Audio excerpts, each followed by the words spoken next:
Pozdrav svima, dobrodošli u još jednu epizodu profesionalne analize medijskih naslova.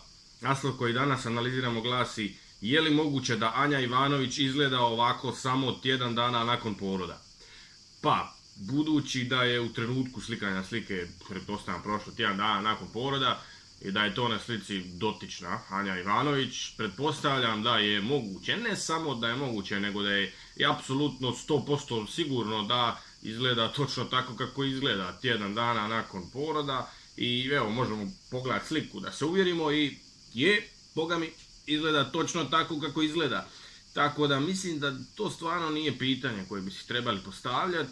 Mislim da je pravo pitanje koje bi se trebalo postavljati: je li moguće da neko pretpostavlja da ja znam ko je Anja Ivanović i da me zaboli neka stvar kako ona izgleda tjedan dana nakon poroda, ali eto, izgleda da je i to nažalost ne samo moguće, nego i 100% sigurno. I s tim površto pesimističkim zaključkom završio bi ovu epizodu profesionalne analize medijskih naslova.